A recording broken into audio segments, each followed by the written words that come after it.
हरे कृष्णा। निर्जला एकादशी इस साल 31 मई 2023 को मनाई जाएगी। शास्त्रों में निर्जला एकादशी के व्रत को सबसे कठिन और पुण्य फलदायी बताया गया है। इस व्रत में जल का त्याग करना पड़ता है। इस दिन बिना कुछ खाए पिए व्रत रखने से सभी पापों से मुक्ति मिल जाती है। मान्यता है कि मात्र इस एकादशी को कर लेने से साल भर की एकादशियों के बराबर फल प्राप्त हो जाता है। इस एकादशी को भीमसेनी एकादशी भी कहा जाता है। इस दिन व्रत रखकर पूजा करने और निर्जला एकादशी व्रत की कथा पढ़ने से भगवान विष्णु की विशेष कृपा प्राप्त होती है। निर्जला एकादशी व्रत कथा। पद्म पुराण में निर्जला एकादशी के महत्व का वर्णन करते हुए बताया गया है कि भगवान श्री कृष्ण जब पांडवों को एकादशी व्रत का महत्व बता रहे थे, उस समय जब युधिष्ठिर ने श्री कृष्ण से कहा कि हे जनार्दन, आप ज्येष्ठ मास की एकादशी का जो फल और विधान है वह बताइए। भगवान श्री कृष्ण ने कहा कि ज्येष्ठ मास की कृष्ण पक्ष की एकादशी का वर्णन तुमने सुन लिया है। अब ज्येष्ठ मास की शुक्ल पक्ष की एकादशी का वैसा प्रभाव है वह शास्त्र और धर्मों के ज्ञाता वेद व्यास जी से सुनो। वेद व्यास जी ने कहा, हे कुंती नंदन, ज्येष्ठ मास की शुक्ल पक्ष की एकादशी को निर्जला एकादशी कहा गया है। इस दिन आचमन और दंत धावन यानी दंत साफ करने के अलावा अन्य कार्यों के लिए मुंह में जल नहीं लेना चाहिए।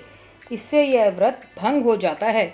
इस दिन सूर्योदय से लेकर के अगले दिन सूर्योदय तक जल ग्रहण नहीं करना चाहिए। व्यासदेव जी की बातों को सुनकर भीमसेन बोल उठे, हे महाबुद्धिमान पितामह, मेरे सभी भाई द्रौपदी सहित एकादशी का व्रत करते हैं, लेकिन मेरे पेट में वृक नामक अग्नि हमेशा जलती रहती है, जिससे मैं भूखा नहीं रह सकता।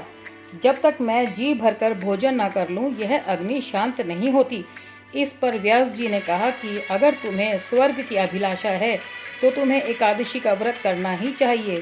भीम के ऐसा कहने पर व्यास जी ने कहा कि तुम पूरे साल की एकादशी का फल देने वाली निर्जला एकादशी का व्रत जरूर करो। व्यास जी ने कहा कि भगवान विष्णु ने कहा है, जो व्यक्ति निर्जला एकादशी व्रत का नियम पूर्वक पालन करता है वह करोड़ों स्वर्ण मुद्रा दान करने का पुण्य प्राप्त कर लेता है। इस एकादशी के दिन किए गए जप तप दान का पुण्य अक्षय होता है, यानी वह अनेक जन्मों तक लाभ देता है।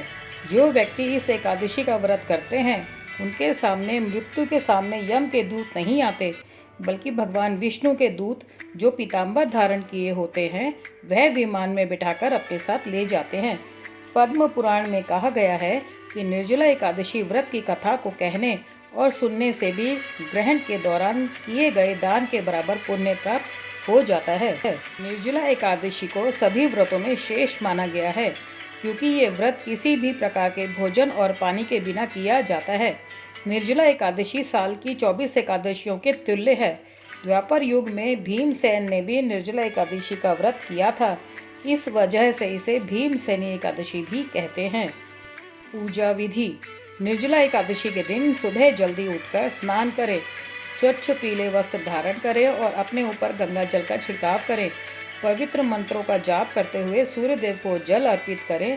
भगवान विष्णु को फूल फल अक्षत चंदन और दूर्वा घास अर्पित करें। ओम नमो भगवते वासुदेवाय नमः का जाप करें। निर्जला एकादशी व्रत कथा पढ़ें और आरती करें। लड्डू गुजिया जैसी मिठाई का भोग लगाएं और देवता को भोग लगाने के बाद इसे गरीब और जरूरतमंदों में बांट दें।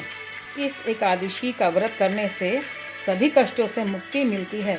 इस दिन जरूरतमंद लोगों को दान पुण्य करने का विशेष महत्व होता है। यह व्रत मन को संयम सिखाता है और शरीर को नई ऊर्जा देता है। तो आप सभी भी एकादशी निर्जला एकादशी का व्रत रखिए और ठाकुर जी की विशेष कृपा पाइए। हरे कृष्णा।